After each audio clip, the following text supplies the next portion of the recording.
Shalom jemaat GKT Nasihat Peletia yang dikasih oleh Tuhan. Mari saya mengundang jemaat untuk bangkit berdiri. Mari kita sebelum memasuki pada kita bersatu teduh sejenak.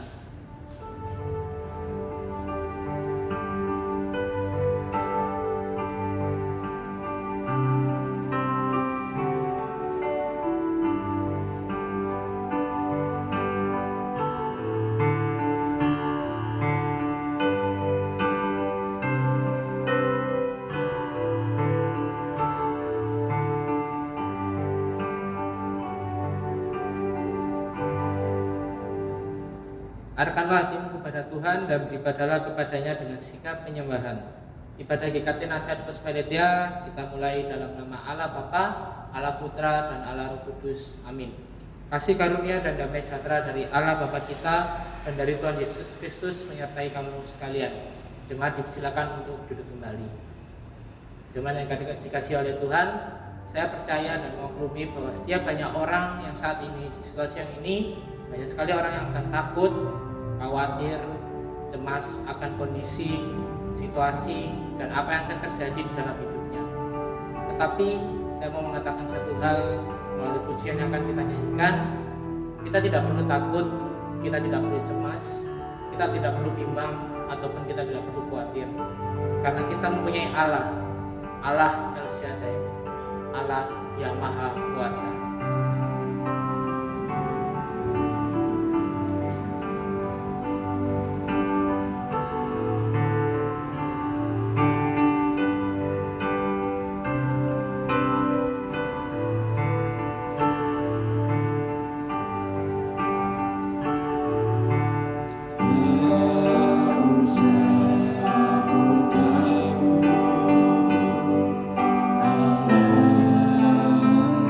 Aku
Saya akan membacakan nas untuk yang akan mendasari ibadah kita pada hari ini yang terambil dari Matius pasal 13 ayatnya yang ke-47.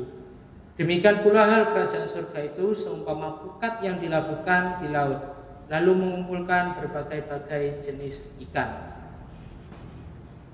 Saudara yang dikasihi oleh Tuhan, di setiap gereja pasti ada satu lambang, yaitu lambang salib. Tetapi apakah arti salib itu sebenarnya? Salib menggambarkan kematian Yesus Kristus di Bukit Golgota. Dialah yang menyelamatkan kita semua. Dia rela mati untuk menebus kita dari dosa-dosa yang telah kita perbuat. Kita tidak bisa mungkin seperti ini jika Tuhan Yesus tidak mati di atas kayu salib.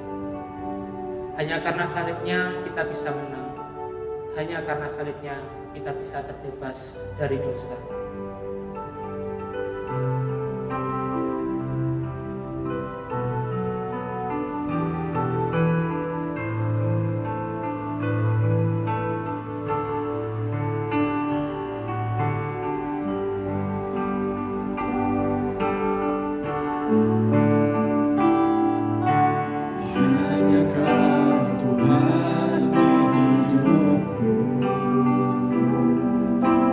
Kau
lakukan selama ini.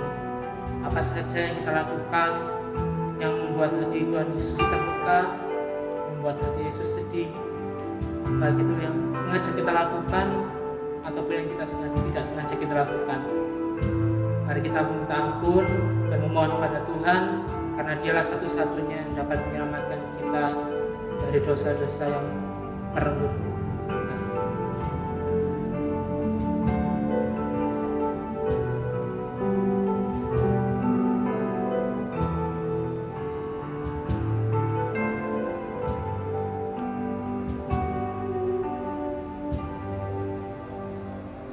Bapa kami yang di surga, terima kasih ya Tuhan, karena kami telah datang di hadirat-Mu pada saat ini.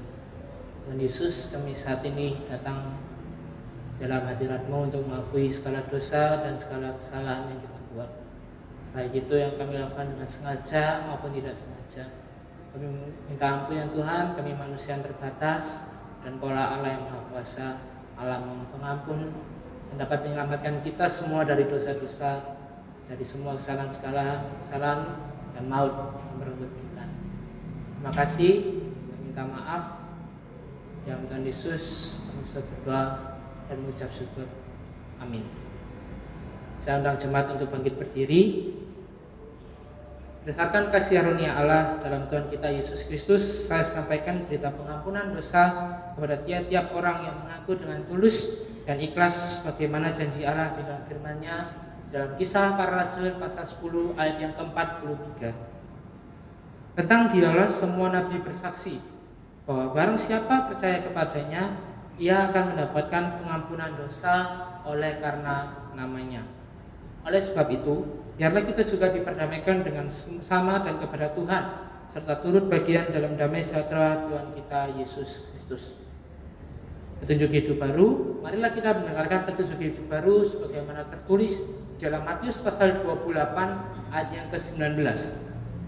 Karena itu, pergilah, jadikanlah semua bangsa muridku dan baptislah mereka dalam nama Bapa dan Anak dan Roh Kudus.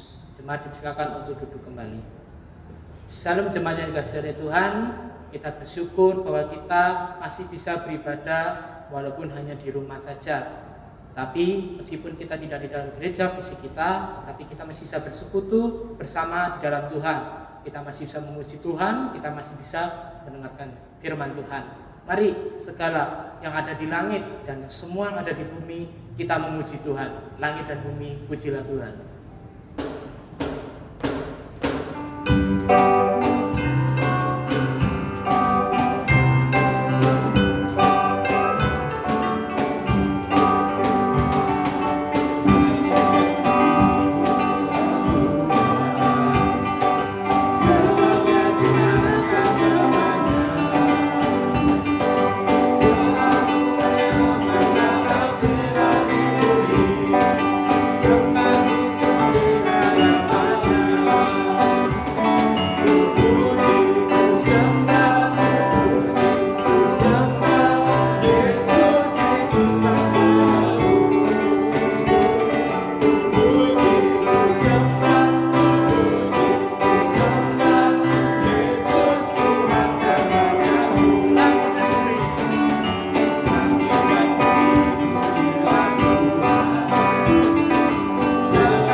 Mari dengan sikap yang hormat dan tegap kita mengakui iman kita.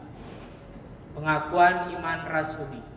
Aku percaya kepada Allah, Bapa yang Maha Kuasa, Khalik langit dan bumi, dan kepada Yesus Kristus, Anaknya yang tunggal Tuhan kita, yang dikandung dari Roh Kudus, lahir dari anak darah Maria, yang menderita sengsara di bawah pemerintahan Pontius Pilatus, disalibkan, mati dan dikuburkan, turun dalam kerajaan maut.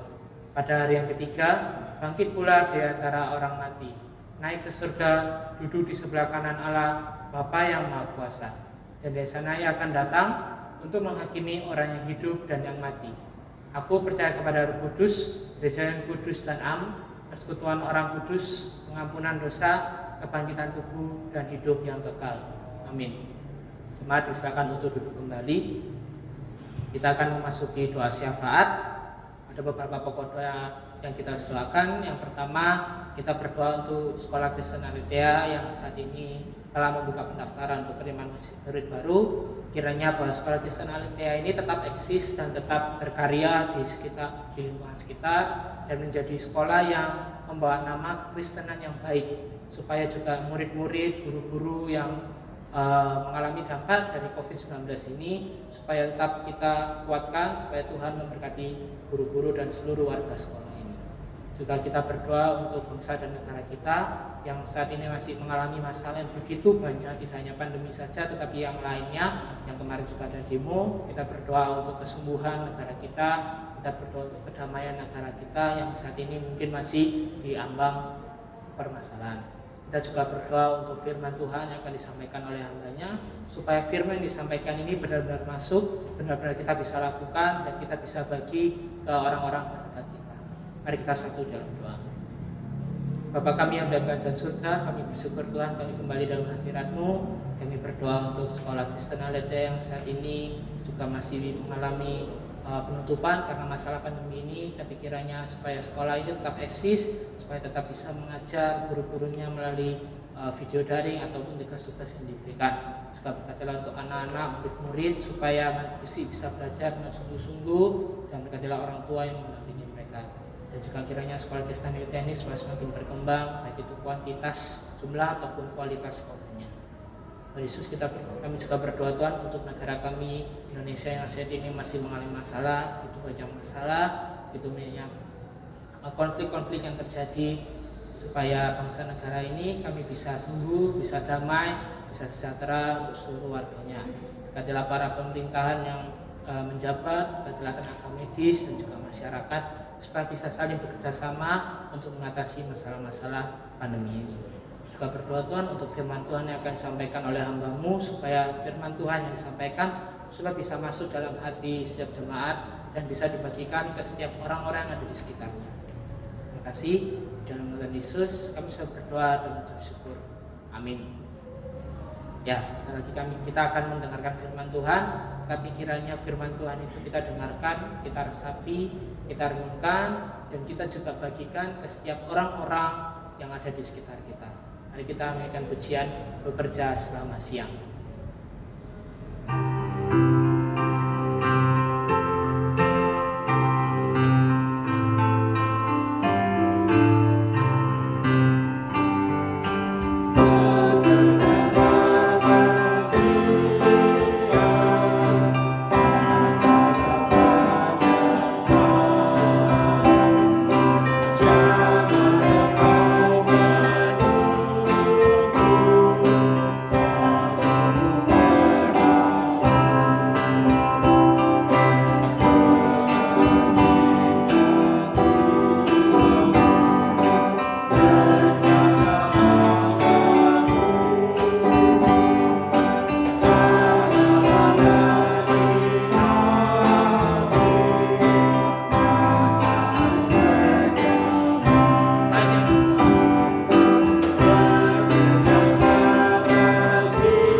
Saya mengundang hambanya untuk menyampaikan firman Tuhan.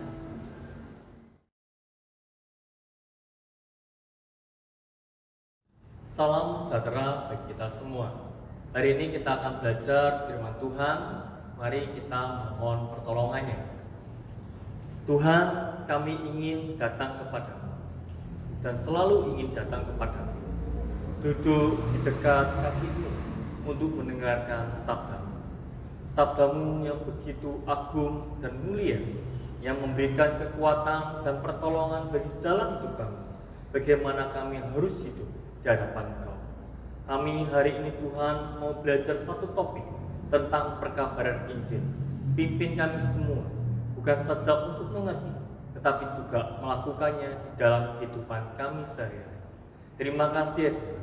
Di dalam nama Yesus, Sang Firman yang hidup, kami telah berdoa. Amin.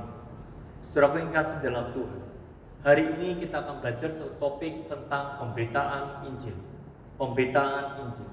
Mari kita bersama-sama membuka firman Tuhan yang terambil dalam kitab Matius pasal 13 ayat 47 hingga ayat yang ke-52.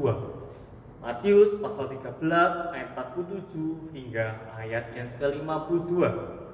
Mari kita menyimaknya bersama-sama. Demikianlah bunyi firman Tuhan yang terambil dalam kitab Matius pasal 13 ayat 47 hingga ayat yang ke-52. Demikian pula hal kerajaan surga itu seumpama pukat yang dilakukan di laut, lalu mengumpulkan berbagai-bagai jenis ikan. Setelah penuh, pukat itu pun diseret orang ke pantai. Lalu duduklah mereka dan mengumpulkan ikan yang baik ke dalam pasu, dan ikan yang tidak baik mereka buang. Demikian juga pada akhir zaman, malaikat akan datang memisahkan orang jahat dan orang benar, lalu mencampakkan orang jahat ke dalam dapur api. Di sanalah akan terdapat ratapan dan gertakan gigi. Mengertikah kamu semuanya itu? Mereka menjawab, ya, kami mengerti.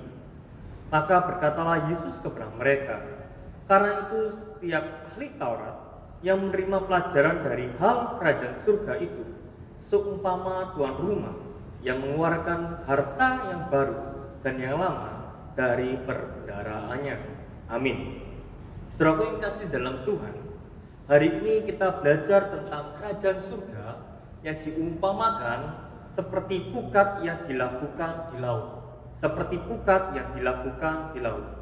Ada hal yang menarik di sini yang kita patut pelajari tentang pukat itu sendiri.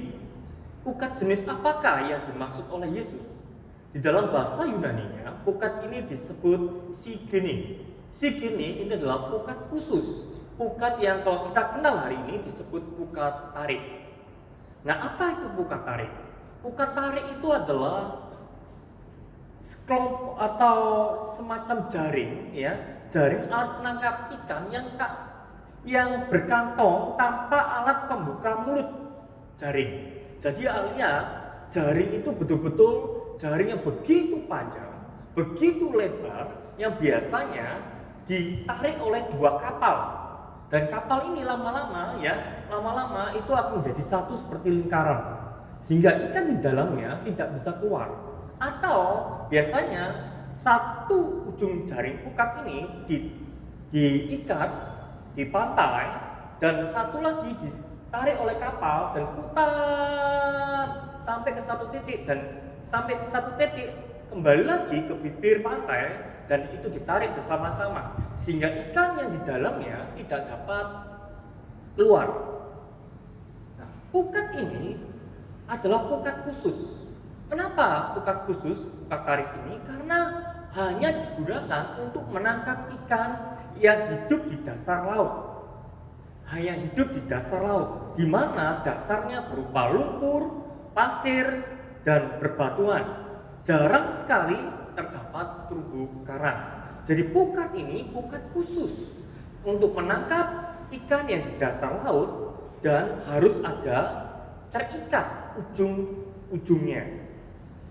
Jika melihat gambaran ini, pukat ini digunakan untuk apa? Yang pertama, digunakan untuk menangkap ikan yang tidak dapat dilihat oleh para nelayan. Karena apa? Karena jenis yang ingin ditangkap adalah jenis ikan yang hidup di dasar laut yang begitu dalam. Maka dari itu pukat lain tidak bisa, pukat ini aja yang bisa, yaitu pukat tarik. Yang kedua, karena ikan ini adalah jenisnya tinggal di dasar laut yang tidak kelihatan, maka pukat ini menjaring apa? Menjaring semuanya yang ada, baik ikan kecil maupun ikan besar, baik ikan yang dikonsumsi baik maupun yang tidak bisa dikonsumsi oleh manusia.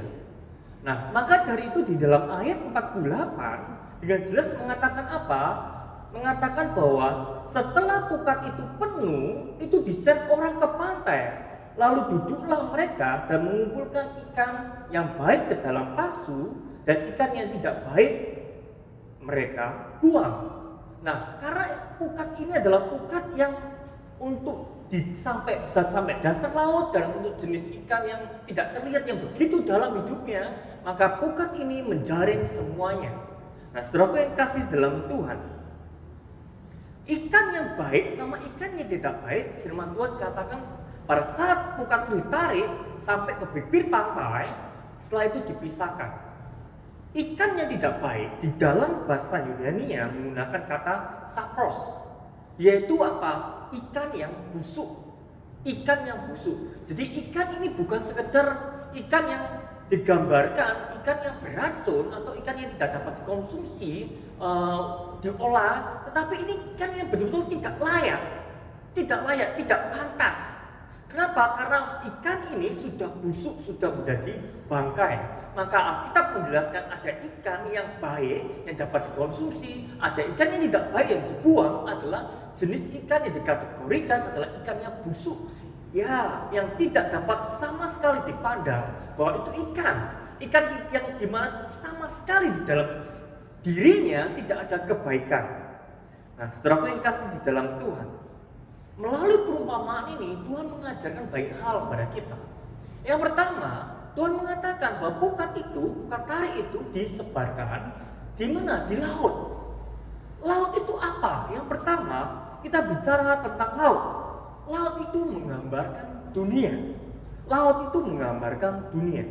Begitu luas, begitu dalam, begitu panjang. Banyak hal di dalam laut itu sendiri tidak diketahui.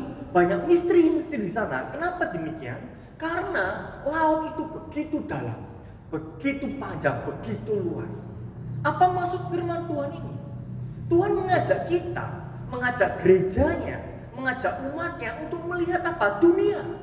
Untuk melihat laut, bukan melihat kolam renang atau kolam ikan yang kecil.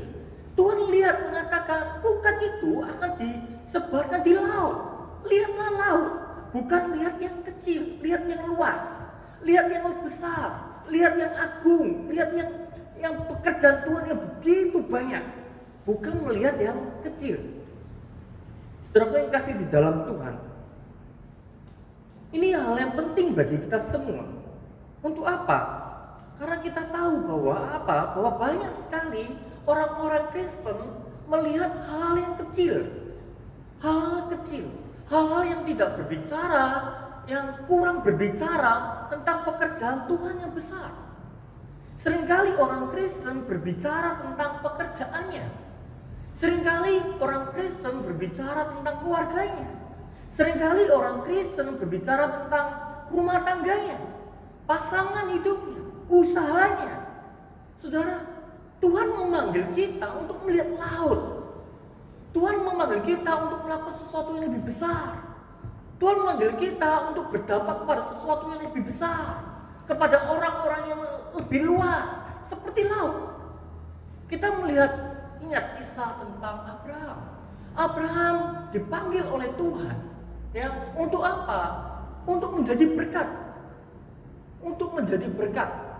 Berkat bagi siapa? Bukan berkat bagi bangsa Israel saja, tapi juga bagi siapa? Bagi semua suku bangsa, suku bahasa, bagi semua orang. Abraham tidak dipanggil untuk hanya menciptakan satu bangsa, tapi dari melaluinya semua bangsa mendapatkan berkat. Nah, saudaraku yang kasih di dalam Tuhan, Abraham tidak dipanggil untuk menciptakan bangsanya, untuk menciptakan bahasanya, untuk mengatur ekonominya, untuk enggak. Tuhan panggil dia untuk melakukan sesuatu karya yang luar biasa. Maka Alkitab mengatakan, hai Abraham, barang siapa yang memberkati engkau, kau nanti berkati. Barang siapa bangsa yang mengutuk engkau, bangsa itu akan terkutuk. Karena Abraham ditentukan untuk apa? Untuk menjadi bapa dari orang beriman. Ditentukan untuk menjadi berkat bagi semua suku bangsa dan suku bahasa. Saudara yang kasih dalam Tuhan, itulah panggilan. Tuhan memandang kita, Tuhan mengajak kita untuk memandang apa? Memandang, lihatlah laut, lihatlah pekerjaan Tuhan yang besar. Jangan terlalu sibuk dengan apa? Dengan keluarga kita, dengan bisnis kita, dengan pekerjaan-pekerjaan kita. Pekerjaan kita, Tuhan itu lebih besar, lebih luas. Saudara yang kasih dalam Tuhan, laut menggambarkan tentang bagaimana pekerjaan Tuhan itu. Menggambarkan begitu luas. Mari kita sebagai orang Kristen jangan berpikir sempit, berpikir kecil. Kekristenanku hanya untuk keluargaku. Kekristenanku hanya untuk pribadiku. Kekristenanku untuk anakku, tidak. Engkau Kristen, engkau dipanggil. Untuk apa? Untuk melihat laut. Untuk apa? Untuk menjaring laut itu. Itu yang pertama. Laut menggambarkan tentang dunia, objek di mana kita melakukan pekerjaan Tuhan. Dan Tuhan di sini juga menggambarkan tentang ikan. Ada ikan yang baik, ada ikan yang busuk. Yang telah kita baca tadi. Ikan menggambarkan siapa? Ikan itu menggambarkan manusia yang hidup di dalam dunia ini, yang hidup saat ini. Banyak jenis ikan, dikatakan ada ikan yang baik, ada ikan yang tidak baik. Nah, siapakah ikan yang baik itu? Ikan yang baik adalah ikan yang percaya kepada Tuhan Yesus sebagai Tuhan dan Juru Selamat dan menaati firman-Nya. Maka Alkitab mengatakan dia adalah orang-orang yang benar, orang-orang yang melaksanakan kehendak Tuhan. Tetapi siapakah yang dimaksud Alkitab? Orang-orang yang melakukan kejahatan. Ya tentu saja mereka yang tidak percaya kepada Tuhan. Mereka yang tidak percaya kepada Tuhan, yang tidak taat kepada firman-Nya, itu adalah digambarkan ikan-ikan yang tidak baik. Ikan-ikan tidak baik di dalam bahasa Yunani yang menggambarkan ikan yang busuk. Ikan yang betul-betul tidak pantas disebut ikan. Nah, saudaraku yang kasih di dalam Tuhan, masalahnya adalah kita tidak sungguh-sungguh mengetahui dengan pasti mana ikan yang baik dan mana ikan yang tidak baik. Mana yang sungguh-sungguh percaya kepada Tuhan, mana yang sungguh-sungguh tidak. Karena apa kita tidak mengetahuinya? Karena apa? Karena manusia itu penuh dengan keterbatasan. Kita melihat apa yang hanya nampak di mata, apa yang mata bisa melihatnya. Tetapi sesungguhnya yang di dalam hati manusia itu hanya Tuhan yang tahu dan dirinya. Ini menggambarkan ikan-ikan yang di dasar laut yang tidak terlihat. Ikan-ikan yang di mana ada ikan baik dan ikan tidak baik di dalamnya. Tidak terlihat. Kita tidak mengetahuinya dengan pasti apakah di dasar laut ini ada ikan yang banyak baiknya atau di dasar laut yang itu banyak ikan tidak baik. Kita tidak tahu dengan pasti. Maka firman Tuhan mengatakan dengan jelas apa? Yaitu apa? Yaitu Injil harus diberitakan. Ya, maka dari Injil harus diberitakan. Seperti apa? Seperti pukat tarik ini. Seperti pukat tarik ini. Nah, pukat ini akan menangkap semua yang terjaring. Tidak ada satupun yang terlepas. Semua orang yang di dunia ini harus mendengarkan Injil. Tidak boleh satupun yang tidak mendengarkannya. Jadi saudaraku yang kasih dalam Tuhan, karena kita tidak tahu manakah dasar laut ikannya yang baik dan mana dasar laut yang tidak baik ikannya. Maka dari itu beritakan Injil. Beritakan Injil kepada semuanya. Karena kita tidak tahu Injil itu seperti pukat. Itu apa? Yang menjaring semuanya, tidak ada yang terlepas. Ikan kecil, ikan besar, ikan baik, tidak baik, semua harus diberitakan Injil. Harus diberitakan Injil. Jadi pukat ini, pukat yang dikatakan Tuhan Yesus menggambarkan apa? Injil yang diberitakan di tengah-tengah dunia. Kepada siapa? Kepada siapa saja. Karena apa? Karena pukat itu ditarik akan mendapatkan ikan yang baik atau tidak baik. Berarti Injil diberitakan kepada siapa saja yang kita kategorikan mungkin tidak baik atau tidak baik, tetap mereka harus mendengarkan Injil. Nah, saudara yang kasih dalam Tuhan, kita harus memberitakan Injil. Dan Injil itu harus seperti pukat, yaitu diberitakan kepada siapa saja. Kenapa ini harus? Kenapa kita harus memberitakan Injil? Saudara, jika kita membaca teks ini, maka ada dua alasan kenapa kita harus memberitakan Injil. Yang pertama, karena ada batas waktunya. Ada batas waktunya. Firman Tuhan dengan jelas mengatakan apa? Jika pukat ini penuh, maka pukat ini akan ditarik. Pukat ini akan ditarik. Dan firman Tuhan menjelaskan artinya apa? Kalau pukat ini ditarik, maka akhir zaman telah tiba. Saudara yang kasih dalam Tuhan, Injil keselamatan, berita keselamatan suatu saat tidak akan berlaku lagi, tidak akan berguna lagi. Pada saat apa? Pada saat akhir zaman telah tiba. Firman Tuhan di dalam kitab Wahyu dengan jelas mengatakan bahwa memang semua orang akan berlutut dan mengaku Yesus adalah Tuhan, mengaku Yesus adalah Juru Selamat. Pada kapan? Pada saat akhir zaman telah tiba. Tetapi iman, pengakuan seperti itu pengakuan yang tidak menyelamatkan. Kenapa? Karena pengakuan seperti itu bukanlah berdasarkan iman, tapi berdasarkan penglihatan mereka. Mereka melihat bahwa Yesus datang sebagai hakim, maka mereka mengatakan, oh itu Tuhan, itu Tuhan. Padahal pada saat di dunia, dia tidak percaya kepada Tuhan Yesus.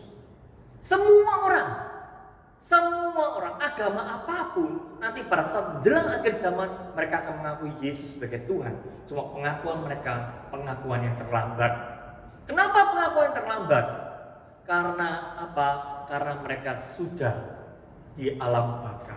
Mereka tidak lagi percaya karena iman, tapi mereka percaya karena mereka sudah di alam baka melihat Kristus sebagai hakim, Kristus sebagai Tuhan. Jadi saudaraku yang kasih dalam Tuhan, berita keselamatan itu sendiri ada batasnya, ada waktunya, ada batasnya, ada waktunya. Oleh sebab itu kita tidak boleh bersantai-santai, berleha-leha, bersenang-senang. Itu nanti besok bisa, itu besok bisa, itu besok. Bagaimana kita tahu jika besok itu masih ada waktu? Bagaimana kita tahu besok itu masih ada kesempatan untuk memberitakan Injil? Karena Alkitab mengatakan apa? Alkitab mengatakan kalau pukat itu penuh. Pertanyaannya bagaimana kita tahu pukat itu penuh? Padahal kenapa kita tidak pernah tahu pukat itu adalah itu penuh atau tidak? Kenapa? Karena pukat itu diletakkan di dasar laut, di mana mata kita tidak bisa melihat. Ini yang disebut apa? Kedatangan Tuhan sebagai misteri. Dari segi waktu tidak pernah diketahui. Maka dari itu saudara yang kasih di dalam Tuhan, mari kita gunakan sebaik-baiknya. Kenapa? Karena berita keselamatan tidak selama-lamanya dibutuhkan. Bila akhir zaman tiba, maka berita keselamatan tidak diperlukan. Saudara, kita perlu ingat baik-baik. Jika ini ada waktunya, maka apa? Maka anakmu juga tidak selama-lamanya bersama dengan kamu. Bos kita, teman kita, tetangga kita, siapapun di sekitar kita itu ada batas waktunya. Kita sedang berlomba dengan waktu. Pukat akan ditarik. Segeralah berdoa, segeralah bergumul dan segeralah mencari kesempatan. Kiranya kapan saya boleh memberitakan Injil kepada dia? Karena apa? Karena waktunya sudah tidak banyak lagi. Saudaraku yang kasih dalam Tuhan, tadi lagu firman Tuhan sangat baik. Bicara tentang apa? Berbicara tentang bekerjalah selama siang. Ya, bekerjalah selama siang. Bukankah tadi yang kita nyanyikan tadi? Kenapa bekerja selama siang? Kenapa tidak bekerja selama masih pagi? Karena kalau pagi kan waktunya lebih banyak bekerja. Tetapi kenapa harus disebut siang? Saudaraku yang kasih dalam Tuhan, orang Yahudi memandang waktu itu berbeda dengan orang sekarang. Waktu sekarang, zaman dulu orang Yahudi memandang bahwa waktu siang itu adalah waktu yang mendekati akhir dari hari itu. Kalau zaman sekarang, akhir dari hari itu adalah jam 12 ke atas, berganti hari. Tetapi kalau orang Yahudi, sore itu sudah berganti hari. Jadi siang menjelang sore itu sudah mau tutup. Ya, sudah mau tutup, mau ganti hari. Kalau hari ini hari Minggu siang, ya, sebentar lagi berarti apa? Berapa jam lagi sudah mau berganti hari Selasa. Walaupun itu masih sore. Nah, saudara yang kasih dalam Tuhan, artinya apa? Bekerjalah masih siang. Waktu kita tidak banyak karena sebentar lagi sudah berganti hari. Waktu kita tidak banyak, saudara. Waktu kita tidak banyak. Maka dari itu gunakanlah waktu kesempatan yang baik. Untuk apa? Untuk memberitakan Injil. Untuk apa? Untuk berdoa kepada mereka dan berkumpul bersama dengan mereka. Bagaimana Injil itu dapat diberitakan kepada mereka, kepada anak kita, kepada pimpinan kita, kepada tetangga kita, kepada siapapun yang apa, yang dimana kita bisa menjangkaunya, kita beritakan. Waktunya sudah tidak banyak lagi. Itu yang pertama. Yang kedua, kenapa kita harus memberitakan Injil? Karena yang pertama mengatakan waktumu sudah tidak banyak lagi. Karena ada batas waktunya dan itu tidak lama lagi. Yang kedua adalah karena Injil itu kekuatan Tuhan untuk menyelamatkan. Injil itu kekuatan Tuhan untuk menyelamatkan. Mari kita lihat Roma 1 ayat 16. Roma 1 ayat 16. Beginilah bunyi firman Tuhan. Sebab aku mempunyai keyakinan yang kokoh dalam Injil. Karena Injil adalah kekuatan Allah yang menyelamatkan setiap orang yang percaya. Pertama-tama orang Yahudi, tetapi juga orang Yunani. Saudara yang kasih dalam Tuhan, dengan jelas firman Tuhan mengatakan bahwa Injil adalah kekuatan Allah untuk apa? Untuk menyelamatkan setiap orang yang percaya. Dan pertama-tama adalah orang Yahudi, dan yang kedua adalah orang Yunani. Orang Yahudi dan orang Yunani menggambarkan bahwa Injil diberitakan kepada orang Yahudi, setelah itu diberitakan kepada bangsa-bangsa di luar Yahudi, yaitu Yunani. Jadi Tuhan memanggil kita untuk memberitakan Injil melalui hal yang paling kecil, yaitu ruang lingkup keluarga kita, istri kita, anak kita, suami kita.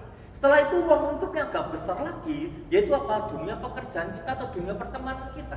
Setelah itu lebih besar lagi, kita bisa menjangkau orang-orang yang sama sekali mungkin kita tidak kenal, tetapi kita bisa menyampaikan Injil kepada mereka.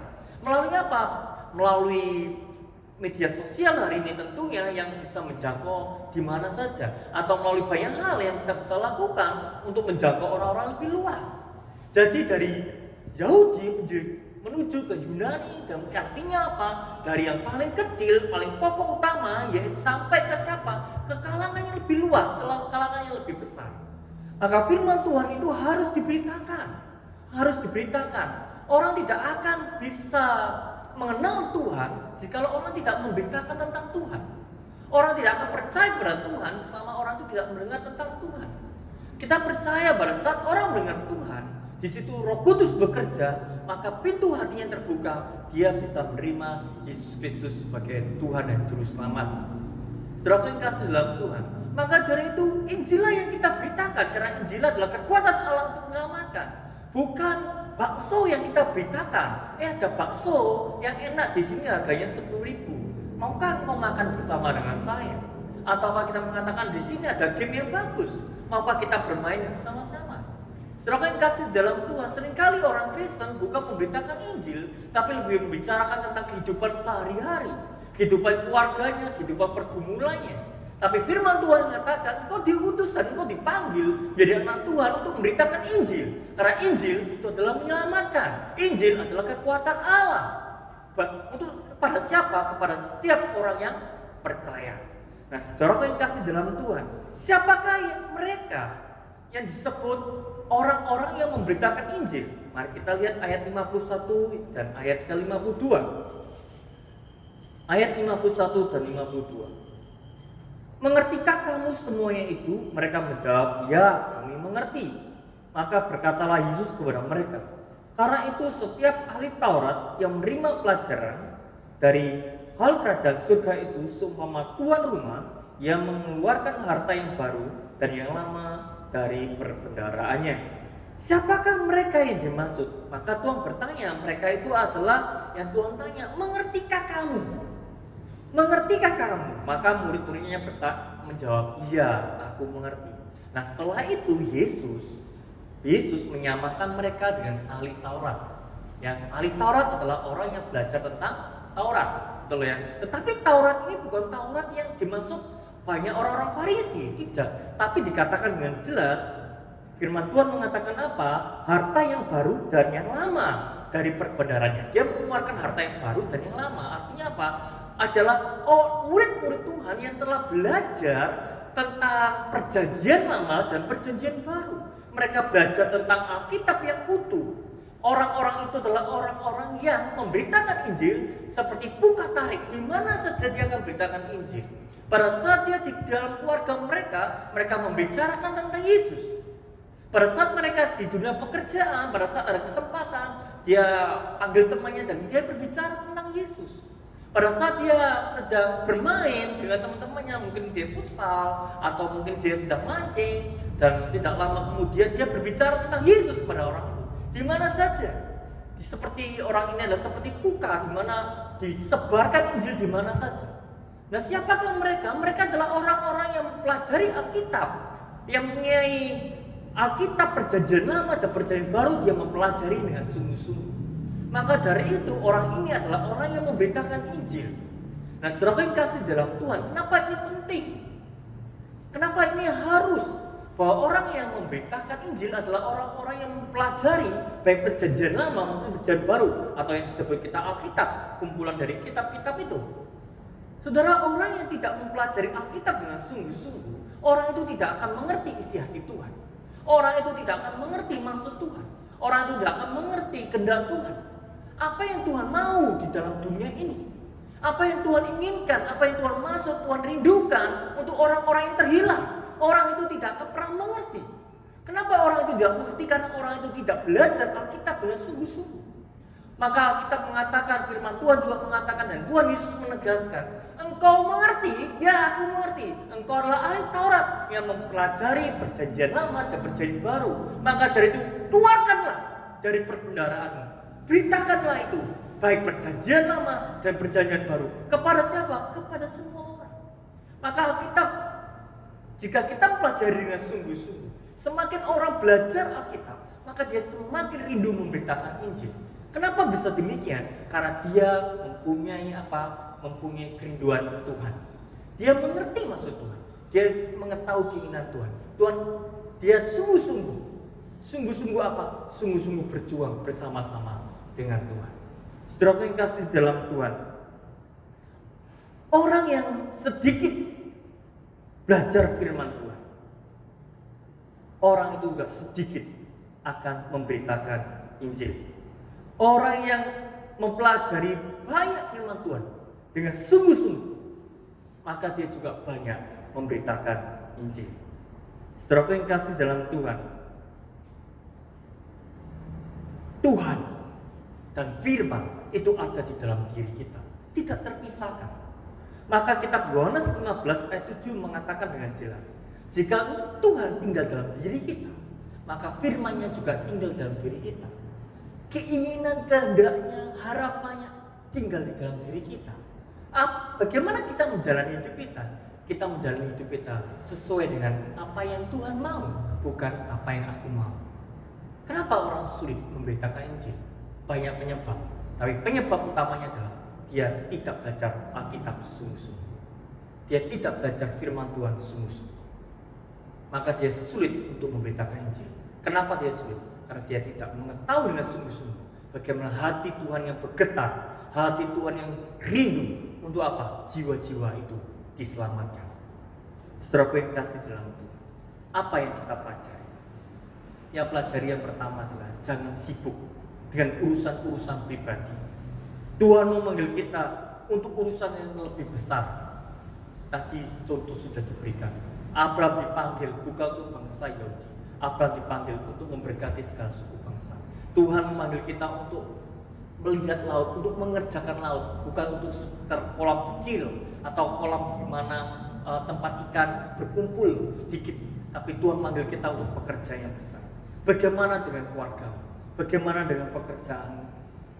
Bagaimana dengan hidup kita pribadi? Tidak perlu khawatir. Tuhan akan memberkati kita. Tuhan akan menjaga itu.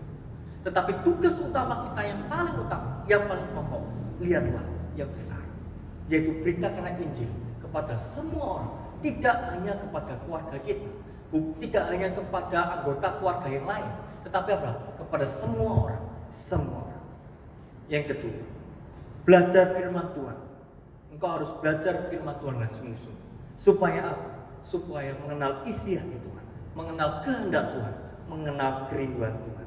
Disitulah engkau akan ada gairah memberitakan Injil. Disitulah engkau ada punya pergumulan yang menjadi pergumulan sama dengan Tuhan. Yaitu apa? Beritakan Injil sampai ke ujung dunia. Saudara yang kasih dalam Tuhan, beritakan Injil, beritakan Injil dimanapun engkau berada. Tuhan Yesus memberkati. Tuhan, kami telah mendengarkan firman. Tuhan, kami ingin dari orang-orang Kristen yang sungguh-sungguh belajar firman Tuhan, untuk mengenal isi hati Tuhan, untuk mengerti kehendak Tuhan, memahami bagaimana Tuhan bekerja dalam diri kami masing-masing.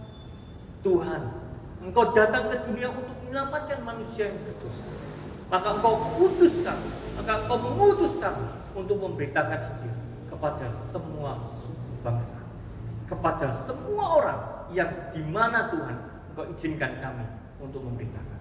Berikan kami kekuatan, berikan kami untuk mengenal isi hati. Di dalam nama Tuhan Yesus kami berdoa. Amin.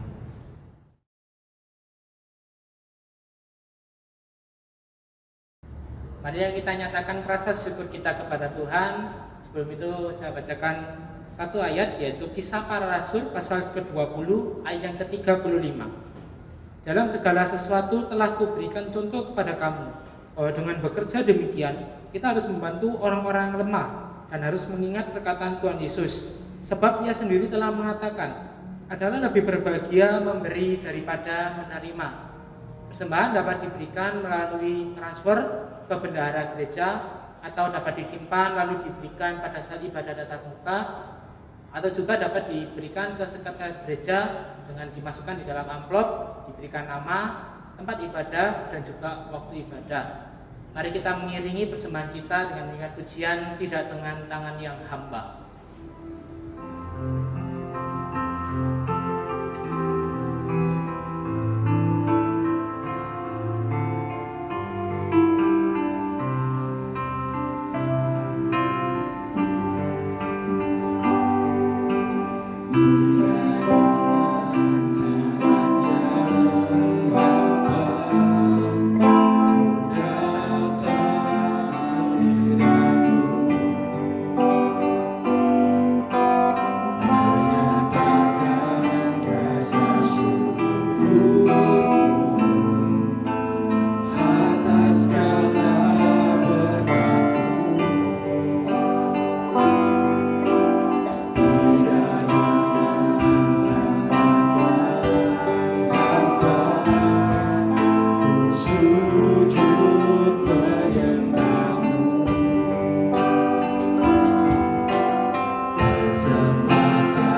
Bapa kami yang ada dalam kerajaan surga, terima kasih ya Tuhan, kami telah mendengarkan firman-Mu dan saat ini kami telah memberikan persembahan yang terbaik dari kami ya Tuhan.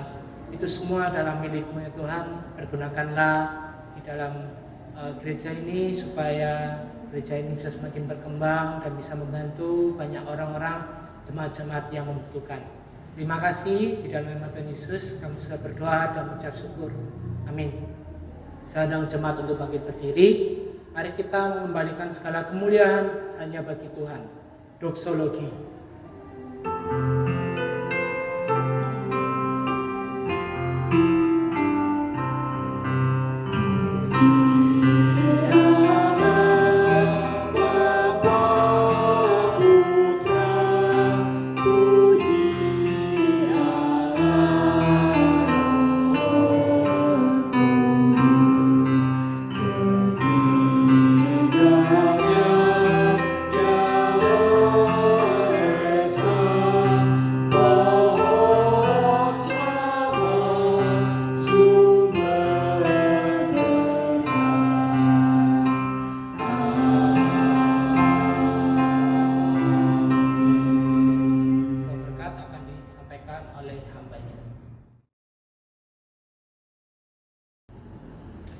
Saudaraku yang terkasih dalam Tuhan, terimalah berkat Tuhan dimanapun kita berada.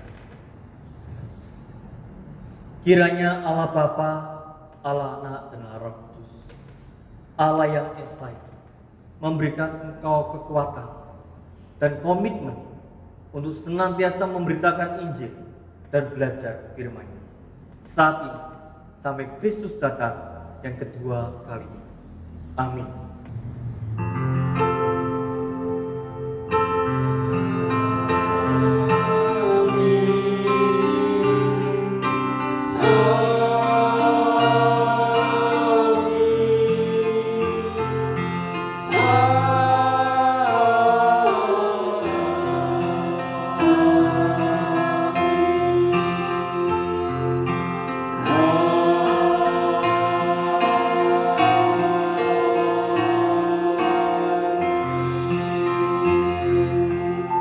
Jemaat silakan duduk. Ibadah telah selesai. Tuhan Yesus memberkati.